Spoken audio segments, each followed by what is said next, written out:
Well, the warmest of greetings to surf ski aficionados all over the world. Welcome to Durban. Welcome to the final day's racing at the Ocean Racing World Championships for 2025. That's the scene that greets us down at DUC, which is right alongside the mouth of Durban Harbour on the eastern seaboard of South Africa, on what promises to be an absolute thriller of a day in which all of the single ski titles are going to be decided. Yesterday was double ski day, in pretty dramatic conditions between DUC heading south down to Manzimtoti. Today we're heading north. Hey, Travis Wilkinson, how are you feeling, Trav? Thank you very much. Coming from a slightly overcast day today. It has been drizzling as well here in Durban. They'll be very pleased with what they see at DUC this morning, Dave. When the ocean greeted them yesterday, they had incredible amount of white water, foam, froth, bumps, everything in front of them. If the camera goes out soon, we're going to see a benign lake light. There we go, flat, far more no typical surf, of DUC.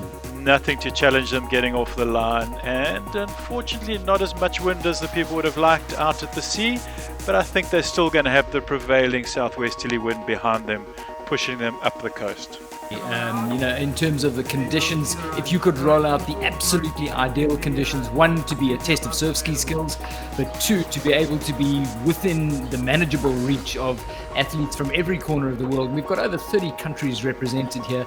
I mean, down on the beach this morning, we've got over 515 skis that have been entered for this. There's a sense of the scale of what we're talking about. It is a monstrous field. The sort of thing you don't see down at your average Friday or weekend down here at DUC, and it is a thrilling carnival festival of everything that is good about surf ski racing. And what a race we're expecting at the moment. It promises to be a really balanced contest where those that have got the real skills for downwind are going to have a degree of advantage, but at the same time there are a lot of other names that are going to come into play. I think we're in for a cracker today. The other paddlers will be trying desperately hard to keep up with them and using a lot of energy to keep intervaling and to keep sprinting, to keep in touch. So there is an advantage still for those people that are pure surf ski paddlers. They would have liked more wind, they would have liked more ocean chop and a lot more swell, but at the same time they will still hold a few aces up their sleeves over the pure flat water paddlers.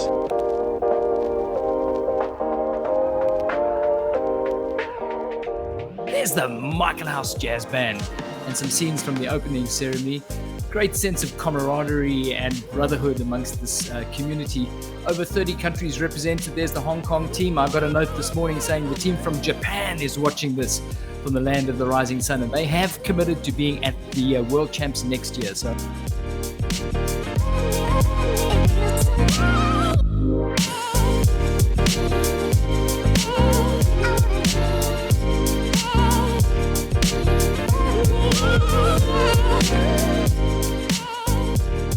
Forza Italia!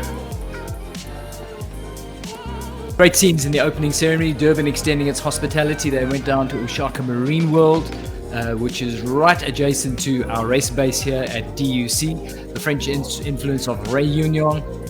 And the hospitality has been remarkable. It's been paddlers enjoying a week here. A week ago, we had the Durban Umhlanga Pirates, which is the oldest surf ski race in the world. That's a fact. That was raced a week ago, and there was a great turnout of internationals that took part in that. And next weekend, there are a lot of athletes that are staying on to travel down the coast to the Eastern Cape, to the border region around East London, where there's another great festival of surf ski racing going to be happening there. So the women's race, as Travis quite rightly pointed out, is going to be taking off first. Team GB, they've had a great time in Durban. Scoop, making lots of friends. Big representation out of Team GB. Team USA being represented there. Anna Swetish not on the start line. Since we were talking about the women's race, Anna Swetish, who's been one of the real trailblazers when it's come to the top of the podium, not taking part this year. Other commitments, got a lot of study commitments. So Anna will be back, you can be sure of that. And then that South African team, there's Nix Burkett, and there are medalists galore coming into that shot. There was our champion from yesterday, Saskia Hockley. Marvelous day with Matt Finn, opening it with a gold for the home team, which went down really well. It's going to be much easier today, and it should be a thriller of a race.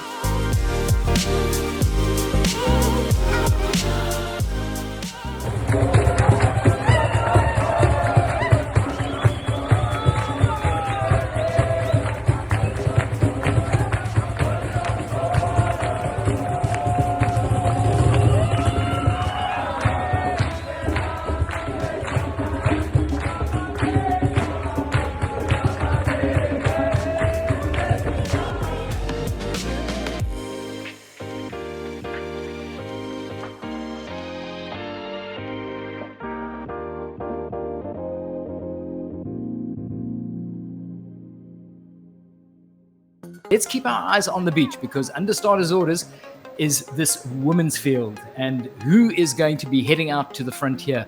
It is a 34-kilometer pull today. So here's a map. We're starting in Durban. Yesterday we went south, so we went out around the harbor. Now we're going north. The race course is a straight one. It's 34 kilometers between Durban and Westbrook. As Oscar quite rightly pointed out, it is going to be defined by two key turn cans. There are buoys off Umhlanga, and there's a buoy that they're going to turn once they've headed out to sea from our race base here at DUC. That's another topic of debate, because there are paddlers that would possibly opt for a long, deep line, and I know Oscar is one of those who'd love to go deep in his day. But it's going to be a condensed field. It's a safety decision, but it is going to make a really compelling spectacle as the women come under starters orders. You want to try and be with your competitors. You must be able to be aware of all your competitors. It's very important to winning a race. To getting records, that's a different thing. But winning races, you've got to be aware of everything. And it's a great sight of seeing how many people are lined up. This is the biggest field ever for World Championships, and it's fantastic, as I say. The main race, of course, is an open one. It's not a senior race, so somebody from the age groups can definitely fight their way onto that overall podium. And there's an opportunity for some of the talent in this field, both the women's field and the men's field, to do precisely that. This huge crowd gathered on the banks here at DUC now in rapt attention as the contenders for the Women's World Championship medals prepare to get their race underway. And they're off. There they go. The women's singles field heads out into a much calmer looking ocean.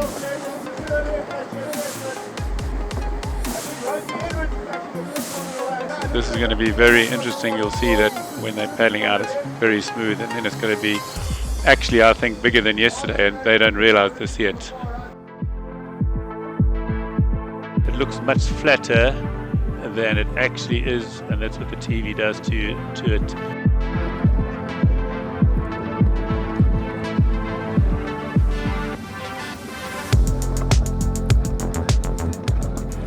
Rosie Edwards in great form early on in the women's race, and the field already spreading out. You've got a great wide shot from our lead tracking boat of just how far they've spread out.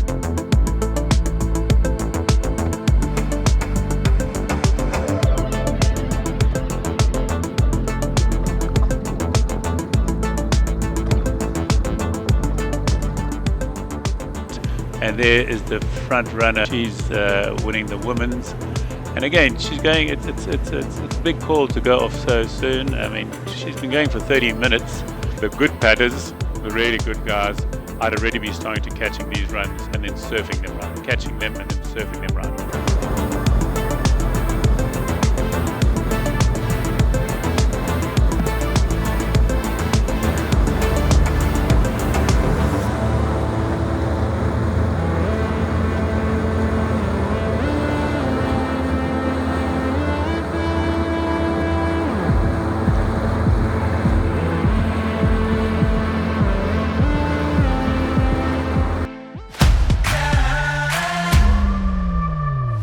Oscar, this distance now at 34K is slightly longer than the normal world champs we've seen in the past. Yeah. So those younger, strong, fast guys might have a slight disadvantage. I'm looking at your Hanks and Corries who've got the Molokai pedigree behind them for that little extra distance. Is that going to play a part, do you think? No, you see, the problem is with downwind, you know, as I say, I love it so much, I couldn't care if it's 50 kilometers, because if you do proper downwind, you can go forever. So it's not a big factor, especially today. The wind looks absolutely perfect. The organisers, Colin Simpkins, must be very happy, and their whole team, because you couldn't have wished for better. I mean, when they're coming in, they're not going to get destroyed, and it's going to be far more manageable, and I think we'll get some really good footage. So, I mean, Daniel Jacobs, we're seeing those top guys here. The guy that I don't see on the list, and I can tell you right now, he's pretty good, is Bernardo Pereira from Portugal. Going there, Menfield is underway.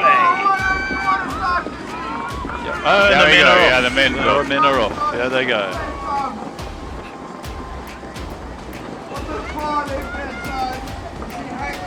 This is a great start. This is where the nerves are jangling. You've got to get into your boat cleanly. Some people panic and then they jump in their boat and go straight out the other side.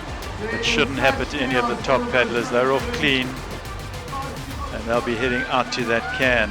And looking for, as Oscar said, who's going to do the hard work. You don't really want to be that person out in front doing all the hard work. There's no reason, there's no reward for sprinting, but someone is getting a really good break there.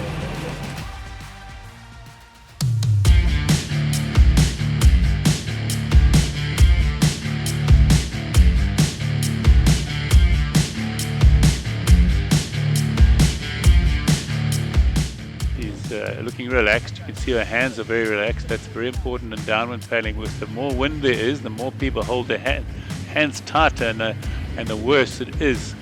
So there we go again, Gordon, and that's Oscar Jones. Yeah, they're going very hard. I mean, they've pumped up, and third is Bernardo. Bernardo in third place, also a very powerful paddler. So. Again, it's also how you feel at the start, Travis. What happens is that sometimes you go through patches. And like if you're feeling really good in the start, you see Bernardo's going left, which is not right at this stage. You want to stay out because you want to be surfing down into Mshlanga Rocks. But you can see they're nearly ready to put their paddles down. They just haven't got it quite right yet.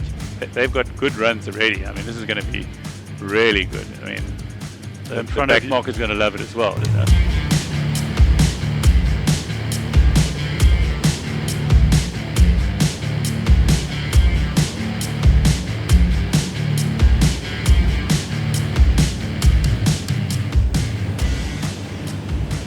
So as they go past the stadium that was built for the 2010 Soccer World Cup here in Durban, named after Moses Mabhida, get a sense of how the swell is picking up. The way this course is structured, they are going to be having to turn inside a buoy which is off Mshlanga Beach, which is going to keep them on a relatively close inshore line, and from then they'll be able to set the target for the finish at Westbrook Beach. Total distance of 34 kilometers. There's a great view of just how far the field has spread out at this stage. Oscar Jones right in the mix.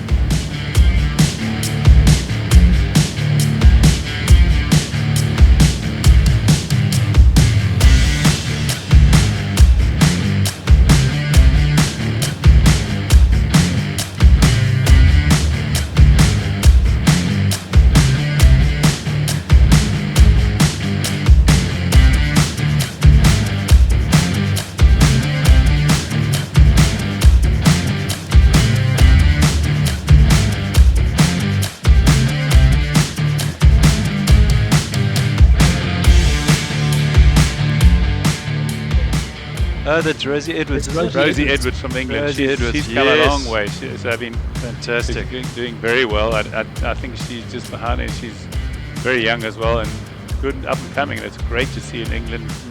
Spends a lot of time out here in South Africa. Yes. Spends a lot of time with Our Lady paddlers. So, Yeah. and I think when she's out here, she does stay on that sort of Mshloti type side. So this Yeah. is almost could be a sort of, from a South African point of view, her home ground advantage. She's done Yeah. this section a lot. The number one thing you've got to look at is to make sure where you're going, because that determines what run you catch. Because these runs are going left, but you've got to actually, so you have to preempt it. You've got to go left and make sure that run comes back to where you want to go.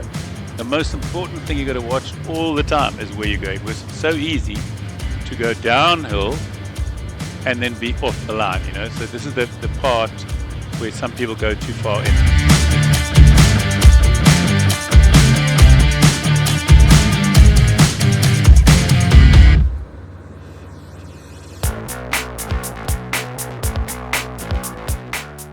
Kira Best has had an absolutely brilliant year in terms of her skiing performance, but it's been building to this moment. She's heading out a little bit because you always want to be surfing back down, and so which she's doing the right thing.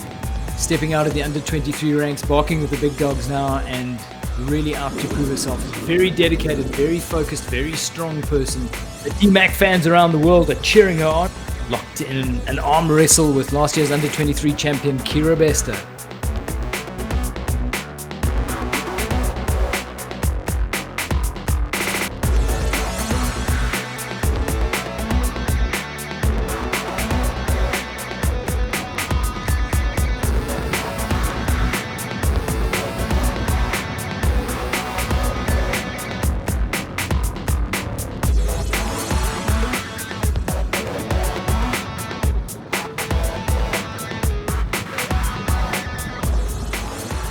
Yeah, that's Rosie Edwards catching a nice little run there. So there really is great conditions for these guys. It's quite an open field, which is suspected in runs like this. You can see the runs, they're big, but they take a lot of power. You'll see that the men will be a lot quicker and putting their paddles down a lot more.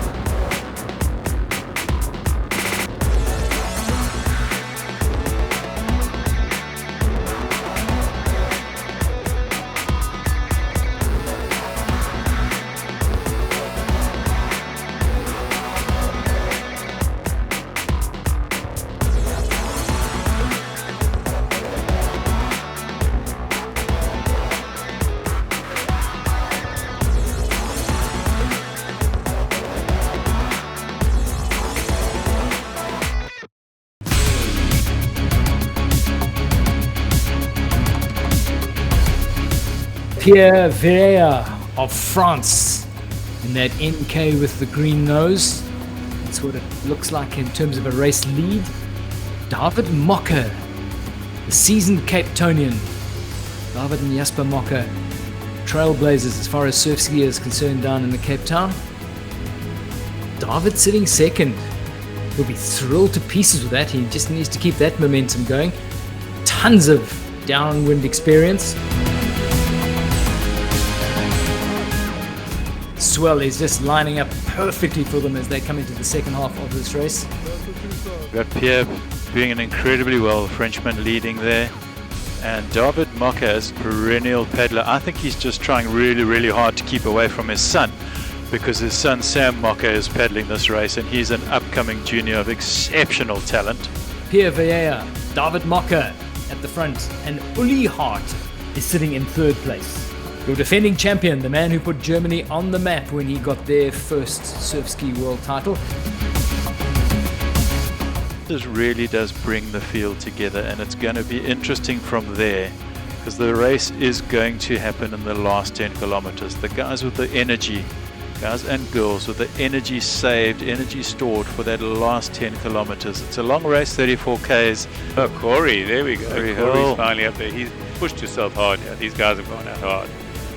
They're feeling it, and now you have to make sure you watch your opposition. Look at his cadence, guys. Look at his cadence. Much lower cadence than the other guys, and that's what you're going to have, is a low, powerful stroke downward paddling.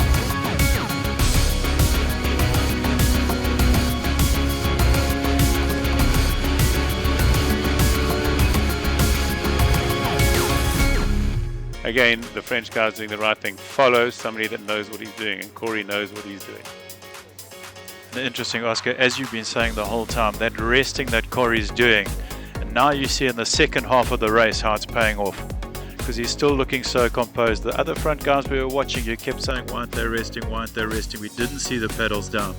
They could have been working a little bit too hard to that halfway, and it's now taking its toll. It's definitely taking its toll. I mean, 34 kilometers.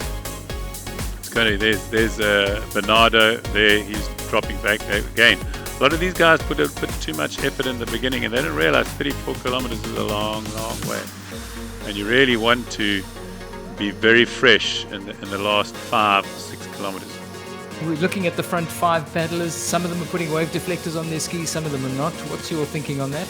No, the wave deflector is the most essential part of that. Helps having your wave deflector. Wave deflectors keeps the water out. I mean, that extra 1 or 2 kilos counts at the end of the race. People don't realize all these little things. As you get weaker, you want to keep the same cadence, and the only way you can keep the same cadence is by shortening the paddle.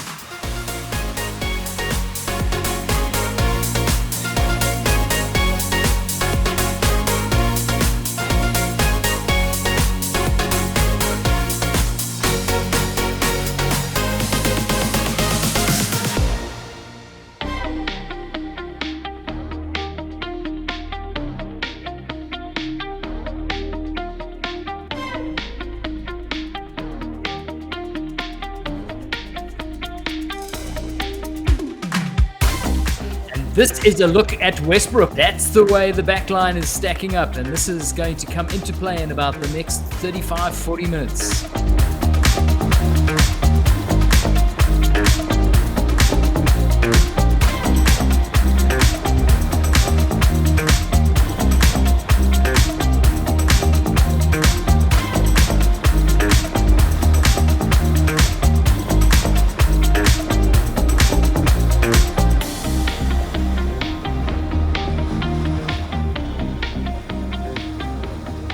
She's done enough for on the water now. As Oscar was saying, it's hers to lose.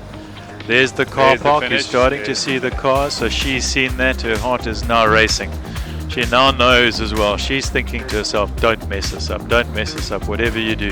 She'll start choosing her line. She'll be watching the white water to see where it's breaking, just to get her position. From where she is now, she needs to know exactly where she wants her nose to go. Yeah, and this is a shot from the beach. The beach can see her. She is now in sight of the finishers. On all those spectators for the 500 paddlers, they are going to be just their hearts in their mouths. Still very close. She's only 150 meters in front of Daniela, and you see, so this is where, if you're coming second, you can see Daniela on the right hand side. Yes. So this is where, if you're coming second, it's a different story. You see that little breaking right? You want to try and go in now. You can see there. Look, it's very close. It's about 100, maybe 100 meters. That's it. So it's a fantastic.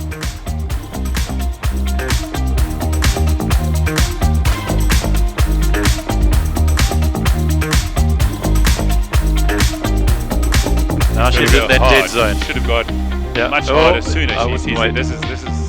This is inexperience. She should have been right behind them. Oh, it's a big one. It's a big one. She's got time. She's got, yeah, but this is not over. Beautifully done. Beautifully done. This is nervous. You see, but caught in the shore break. Yeah, so Danielle, look at her on the back. What a tight break. She's home. Sarah can't get. Watch this. This shore break is mean. She's home and dry. What an emotional That's an incredible effort. As we said, the person at the back catching the run. Well done. Fantastic. That's thank you, Pete. That's Sarah, that is for That's the Pete. acknowledgement for Pete. Points to Orca hat. Magical What a wonderful champion. Wonderful Congratulations. And look at how spectacular close this is.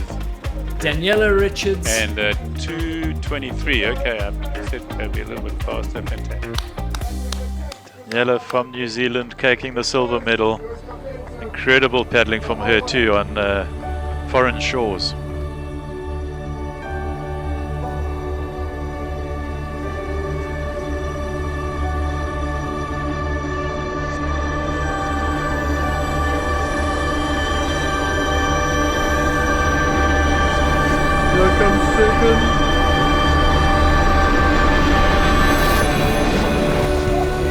Yes, from the UK, United Kingdom and Ireland. Well done. And there's Corey. You see, Corey didn't wait for any wave. He's coming straight in.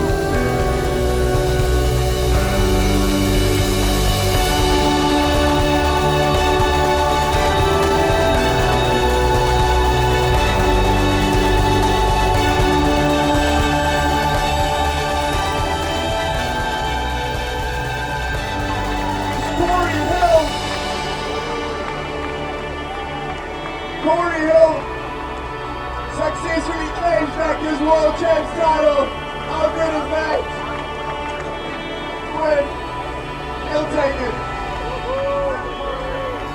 Right across the line now here is your second place man and your first under 23. Yeah, Pereira. Second place overall and first under 23. And Shadiq Berger running in.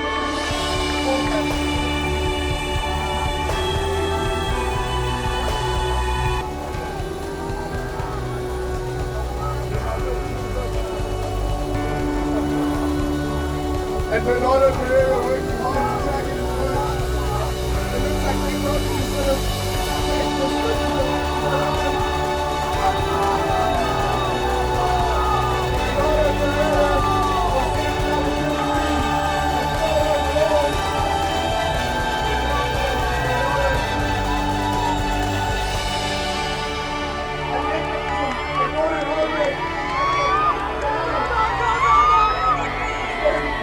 third overall. Right, Corey, you said that second half was really good, was really cooking, and you felt that it was a win. When did you know for certain? Unfortunately, when we come through the girls like that, you never really know. And as we come through the pack as well, those girls are flying. So sometimes you're finding it hard to even catch them. And as you do, you sort of go, okay, that's not a Hank or a Gordon or a Bernardo or a Pierre sort of thing. So you start to go, my times were good. I felt like I wasn't missing runs out there. So I was assuming I was in the lead, but the same thing happened in Perth a couple of years ago, right? I'm running up the beach, a lot of people are cheering, and you're going, are you cheering for a fifth or are you cheering for a win? So, you know, never really know. But again, I felt really good out there. I wasn't missing many runs and had sort of the visibility at that halfway mark when we all come together to sort of get the realisation of I'm in this. From there, all you can do is race your hardest and really look in front of you. So, yeah. And that's what you did. Incredible result, Corey. Any last words for your first World Champs here in South Africa?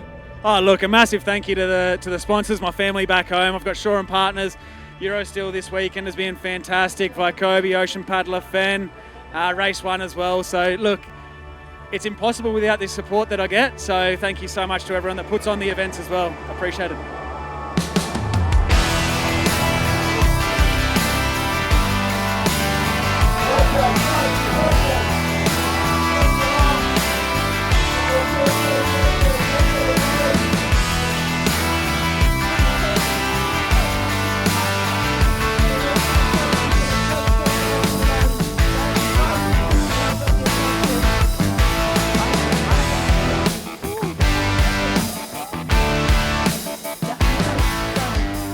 It was a really emotional thing coming up here, and it was a really tough race, and the feelings are very grateful to be here, grateful to have my family with me, and grateful for being able to take the win and honor my coach. I always pictured Pete standing here, and I did it for him, and I did it for the whole ethos he stood for. We started off with the run, and it was quite a tough start. And she decided to take the deeper line. I decided to take the straighter line. It paid off in my favor. I managed to get a little bit of a gap on her, and that gap kind of just maintained right through the race. That gap literally just stayed the exact same. So I'd look back every now and then, and she'd still be there, and I'd be like, ah! It's so amazing racing her. It's yeah. Since I've started paddling, she's always been kind of an idol to me, and being able to race her is just a different level.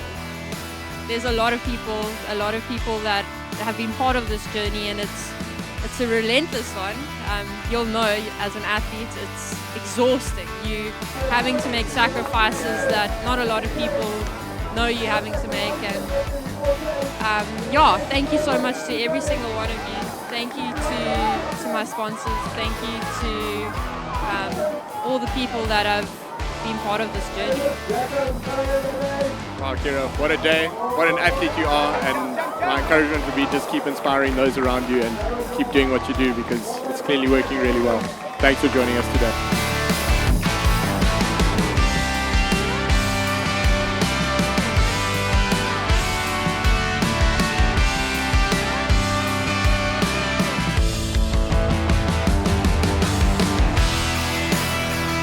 It's been a spectacle. It's been a privilege to have everybody in Durban, the home of where the sport of surf ski first began all those years ago. It's completed a circle which has ended in this massive turnout in 34 nations.